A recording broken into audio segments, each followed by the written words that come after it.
नमस्कार। छत्तीसगढ़ अखबार के यूट्यूब चैनल इंडिया आजकल के स्टूडियो से मैं सुनील कुमार।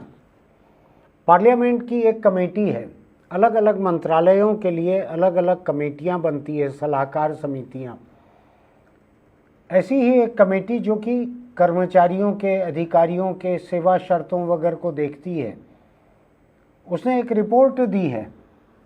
उस रिपोर्ट में कहा है कि केंद्र सरकार के अलग अलग मंत्रालयों में, केंद्रीय सचिवालय में जो अधिकारी कर्मचारी लंबे समय तक एक ही जगह तैनात रहते हैं, उससे भ्रष्टाचार को बढ़ावा मिलता है। कोई बहुत रहस्य की बात नहीं है, कोई इसरो का रॉकेट का डिजाइन नहीं है जो किसी को नहीं पता है। सबको मालूम है बात कि एक ही जगह बहुत लंबे समय तक अगर किसी को रखा जाता है तो उसका नुकसान होता है। सरकार में, ये केंद्र सरकार के बारे में ये रिपोर्ट है, लेकिन मैं उसको तुरंत ही बिना देर किए हुए मैं उसको राज्य सरकारों के ऊपर लेकर आता हूँ। तो राज्यों में भी यही हाल है कि तहसील ऑफिस है या पीडब्ल्यूडी है या वन विभाग है, कोई भी है, जिन अधिकारियों कर्मचारियों को एक ही जगह, एक ही दफ्तर में, एक ही इलाके में लंबे समय तक तैनात रखा जाता है, वो भ्रष्ट होने लगते हैं। बहुत कम लोग ईमानदार रहते हैं, अधिकतर लोग भ्रष्ट होने लगते हैं एक ही जगह में लंबे समय तक रहने तक। वो भ्रष्टाचार कई तरह का है। वो आर्थिक भ्रष्टाचार भी हो सकता है, जो कि रिश्वत लेना, कमीशन लेना, ये सब। कमीशन कोई हक नहीं रहता और रिश्वत ही रहती है। दूसरा एक तरीका रहता है कि आपके संबंध, जान पहचान इतने हो जाते हैं कि आप कुछ लोगों से बैर रखने लगते हैं, कुछ लोगों से आपका घरोबा हो जाता है, कुछ के काम आप अटकाने लगते हैं, कुछ के काम आप करने लगते हैं। ये भी बहुत बुरी तरह होता है। तो सरकार में जहाँ कोई कर्मचारी एक जगह ज़्यादा समय तक रुके, अधिकारी कर्मचारी, आप समझ लीजिए थमा हुआ पानी जो रहता है ना, उसमें जिस तरह से काई जम जाती है पहले, फिर बदबू आने लगती है, सड़ने लगता है पानी, ठीक ऐसा ही अधिकारियों और कर्मचारियों के साथ होता है। और सरकार का मिजाज ये रहता है, शासन प्रशासन दोनों का, कि जो व्यक्ति जहाँ काम कर रहे हैं उनको वहीं पे रहने देते हैं, या तो उनसे ऊपर के लोग पैसा लेने लगते हैं, और ये लोग इतने माहिर हो जाते हैं, इनको पता रहता है कहाँ से उगाही की जा सकती है और किस तरह से थोड़ा बहुत पैसा ऊपर बांटा जा सकता है। तो लंबे समय से एक ही कुर्सी, एक ही दफ्तर, एक ही शहर में जमे हुए लोग इस तरह की हरकतें करने लगते हैं। पैसा छक कर कमाते हैं, कुछ हिस्सा इधर उधर बांटते हैं, कुछ किसी कमाऊ कुर्सी पर आने के लिए देते हैं, कुछ बाद में हर महीने का पैसा देते हैं, प्रोटेक्शन मनी, और खूब जमकर कमाते हैं। मैंने तहसील में खासकर देखा हुआ है कि जो बाबू बैठे हुए हैं जिस कुर्सी पर, कोई डाइवर्शन शाखा में है तो दूसरी शाखा में जाना ही नहीं चाहते। उनको मालूम है यहाँ ज़मीन का कितना रेट है, ये काम होने से इसका कितना फ़ायदा होगा, वो हिस्से में ज़मीन लेने लगते हैं। जो पटवारी किसी एक हलके में बहुत लंबे समय तक टिक जाए, वो रुपया पैसा नहीं मांगता, बिल्डर से, कॉलोनाइज़र से, भूमाफिया से रुपया पैसा नहीं मांगता। रुपया पैसा कितना मिलेगा? 10, 20, 25 हज़ार रुपया, 50 हज़ार मिलेगा। वो कहता है इस 25 एकड़ ज़मीन को मैं नाप के दे देता हूँ, आप मुझको इसमें 1 एकड़ ज़मीन दो। अगर ज़मीन कम होगी तो भी मैं अगल बगल की सरकारी ज़मीन मिला के नाप दूंगा, आपको मिल जाएगी पूरी, 1 एकड़ मुझको दे दो। दे देते हैं लोग, जो भूमाफिया रहते हैं वो दे देते हैं इस तरह का। कई अफसर हैं, उनके लायक अलग अलग पोस्ट जो हैं, एक ही शहर में 5-5, 10-10 पोस्ट रहती हैं। मेरे ही 1-2 ऐसे परिचित हैं जो बड़े अच्छे व्यवहार के लोग हैं, लेकिन वो आरडीए में रहे, म्यूनिसिपल में रहे, कलेक्ट्रेट में रहे, फलानी जगह रहे, कई जगह। तकरीबन उन्होंने 90% कार्यकाल एक ही शहर में गुजार दिया। जबकि छत्तीसगढ़ जैसा इलाका जिसमें 5 कमिश्नरी हैं, डिवीज़न हैं, और कम से कम 2 बड़े बड़े इलाके, सरगुजा और बस्तर, ये आदिवासी इलाके हैं, और कुछ नक्सलग्रस्त इलाका है, तो कायदे की बात तो यह है कि हर व्यक्ति से ये उम्मीद की जाती है कि इन सब इलाकों में, अलग अलग जगहों पे, ग्रामीण में, शहर में, आदिवासी, गैर आदिवासी, औद्योगिक, बिना उद्योग वाले, सब तरह के इलाकों में लोग रहें, ये उम्मीद की जाती है।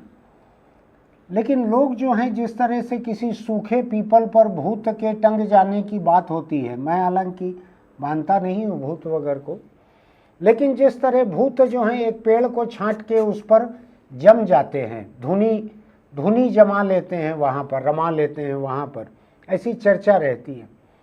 ऐसे ही कई अफसर जो हैं वो एक शहर छोड़कर निकलते ही नहीं। बाबू लोग जो हैं वो तो जो एक म्यूनिसिपल में है वो उनका दूसरे म्यूनिसिपल में ट्रांसफ़र भी नहीं होता। अफसरों का तो थोड़ा बहुत हो भी जाता है, अफसर भी जाना नहीं चाहते। कई ऐसे अफसर हैं जिनका प्रमोशन हो जाता है तो भी जाना नहीं चाहते। वो प्रमोशन को क्या फोरगो या कुछ कहते हैं, ऐसा छोड़ देते हैं, भुला देते हैं प्रमोशन को और उसी जगह पर बसे रहते हैं। भ्रष्टाचार बढ़ने में ये भी एक बड़ा मुद्दा है, अकेला मुद्दा नहीं है, लेकिन ये एक मुद्दा है। संसद की पार्लियामेंट्री कमेटी ने जो ये रिपोर्ट दी है, ये ठीक दी है रिपोर्ट। मैं इसको बारीकी से पढ़ रहा था। ये DOPT डिपार्टमेंट, जो कार्मिक लोक शिकायत विधि न्याय पे संसदीय समिति है, कार्मिक एवं प्रशिक्षण विभाग, उसमें 145वीं रिपोर्ट है। ये कहा है कि अधिकारी कर्मचारी के लिए रोटेशन की व्यवस्था की गई है, नीति बनाई गई है, लेकिन रोटेशन होता नहीं है। मुझको ध्यान है कि छत्तीसगढ़, मध्य प्रदेश, इन जगहों पे मंत्रालय कर्मचारियों ने अपना एक अलग काडर बनवा लिया है, वो मंत्रालय से बाहर नहीं जाते। ऐसे ही अलग अलग जिलों से लोग छोड़ के जाते ही नहीं हैं। अभी हुआ ये कि जब स्कूल में टीचर्स की कमी होने लगी छत्तीसगढ़ में बीजेपी सरकार बनने के बाद, कई जगह 5 टीचर की जगह 7 टीचर हो गए हैं। लोगों ने शहर की सहूलियत देख के अपनी तैनाती करवा ली, काम नहीं करते, और कहीं पर 5 कक्षाओं के ऊपर 1 टीचर। तो स्कूल शिक्षा विभाग ने तय किया कि युक्ति युक्तकरण कहते हैं एक, यानी कहीं पर ज़्यादा है, कहीं पे कम है, तो उसको बराबर किया जाए, जहाँ कमी है वहाँ भरा जाए। तो टीचर्स के जो संघ हैं, संगठन है, उन्होंने जमकर विरोध किया। कोई जाना नहीं चाहते दूसरी जगह, जो जहाँ पे बसे हैं वहीं पे उन्होंने कुछ, मैं तो कम जानता हूँ, कुछ अंगद का पाँव कहते हैं, कुछ ऐसा, कोई अंगद नाम के कोई सज्जन रहे होंगे, उन्होंने पाँव धर दिया होगा ऐसा, तो हिला नहीं सका कोई पाँव को। ऐसे अंगद के पाँव की तरह जम जाते हैं लोग यहाँ पर, अधिकारी और कर्मचारी। ये लोग अवैध प्लॉटिंग में हिस्सेदार हो जाते हैं, हर कॉलोनी में प्लॉट ले लेते हैं। मैं अपने ही शहर का देखता हूँ, जितनी महंगी कॉलोनियाँ बनी हैं उनमें तहसील से लेके कलेक्ट्रेट तक और टाउन एंड कंट्री प्लानिंग से लेके तो नजूल तक, कई जहाँ जहाँ जिस विभाग का काम पड़ता है वहाँ के अफसर और प्रदेश के, शहर के, जिले के नेता, सब लोग उसमें प्लॉट ले लेते हैं। दिखाने के लिए ज़रूर पेमेंट करके और रजिस्ट्री होती होगी, लेकिन नगद पैसा वापस आ जाता है ऐसे लोगों के पास। तो लंबे समय तक किसी को एक जगह बने रहने देने के बड़े नुकसान होते हैं। सरकार को चूना लगता है, जनता का हक मारा जाता है। जो ताकतवर लोग रहते हैं, जिनको कई लोग धन पशु कहते हैं, हालांकि मैं नहीं जानता कि पशु भ्रष्टाचार करते हैं इतना, मैं तो पशु कहने के पक्ष में नहीं हूँ। पशु तो ईमानदार रहते हैं, जब उनको ज़रूरत रहती है उतना ही तोड़ते हैं, उतना ही मारते हैं, उतना ही खाते हैं। आपने जंगल में पशुओं को कभी हाजमोला खाते नहीं देखा होगा, उनको कभी डाइजीन या पुदीन हरा खाते नहीं देखा होगा। वो अपने पसंद से, अपनी मर्जी से ज़रूरत जितना ही खाते हैं, कभी उल्टी नहीं करते अघा कर। लेकिन इंसान जो हैं, इनकी नीयत कभी भरती ही नहीं है, तो एक ही जगह रहना चाहते हैं। आप सोच के देखिएगा। और मेरी ये बात सरकार में कुछ लोग सुनते होंगे, तो मैं उनसे भी उम्मीद करता हूं कि सरकार को एक नीति की घोषणा करना चाहिए और कोई भी व्यक्ति अपने कार्यकाल में, 30 से ज़्यादा ज़िले हैं छत्तीसगढ़ में, इसमें कोई व्यक्ति 30 साल की अपनी नौकरी 2 ही ज़िलों में कैसे पूरी कर सकते हैं? कम से कम 8-10 जिले में तो हर कोई जाए, कम से कम 5 डिवीज़न में 1-1, 2-2 साल तो रहे। मुझको लगता है एक ऐसी ऑटोमेटिक व्यवस्था रहनी चाहिए रोटेशन की, कि हर व्यक्ति को, बड़े अफसर को हर डिवीज़न में 1-1 बार सर्व करना है। किसी एक ज़िले में आप इतने साल से ज़्यादा नहीं रह सकते, कंप्यूटर ही बता दे। आजकल तो आर्टिफिशियल इंटेलिजेंस है, वही रिजेक्ट कर देगा। अगर सरकार आदेश निकालेगी तो एआई बता देगा कि ये फलाना अफसर जो है ये पिछले 16 साल की नौकरी में 12 साल तो रायपुर में रहा हुआ है, तो इसको रायपुर में तो रिटायरमेंट तक कोई पोस्ट मिल नहीं सकती। ऐसी एक व्यवस्था लागू करनी चाहिए। इससे भ्रष्टाचार कम होगा, मनमानी घटेगी, लोगों से दोस्ती और दुश्मनी निभाना निकालना ये भी थमेगा। सरकार कुछ बुनियादी चीज़ों को आसानी से लागू कर सकती है, लेकिन कोई भी सरकार नहीं करती। हर सरकार चाहती है कि उसके हाथ में असीमित अधिकार रहें, कोई प्रशासन के, शासन के कोई नीति सिद्धांत लागू न हो, न खाता न बही, जो सरकार कह रहे वो सही, ये रुख रहता है लोगों का। तो आपकी सरकार में जहाँ जिससे बात हो उससे पूछिएगा। कोई अफसर या बाबू आपका काम ना करें और लंबे समय से जमे हुए रहें तो उनके बारे में लिखिए, शिकायत कीजिए। आज देखिए आपके बड़े अफसर जो रहते हैं, आईएएस आईपीएस अफसर जो रहते हैं, इनकी आम तौर पे 2 से 3 साल में इनकी नई पोस्टिंग होते रहती है।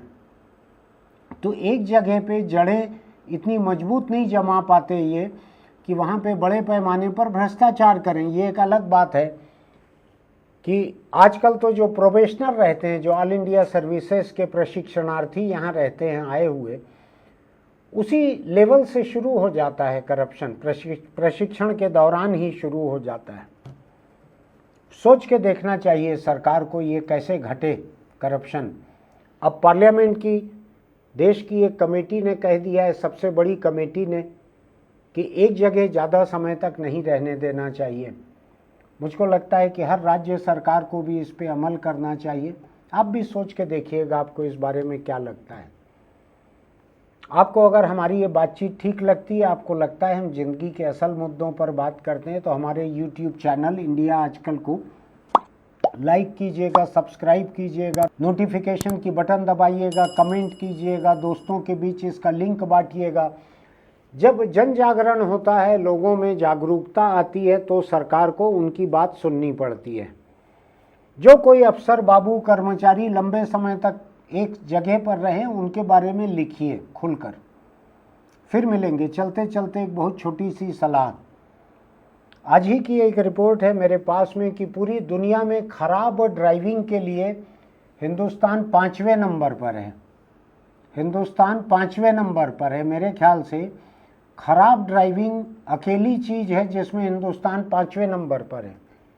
बाकी तमाम बातों के लिए तो, भूख के लिए, खुशहाली के लिए, सब के लिए 118, 127, 142, प्रेस फ्रीडम के लिए भी शायद 125, 150 के ऊपर ऐसा है।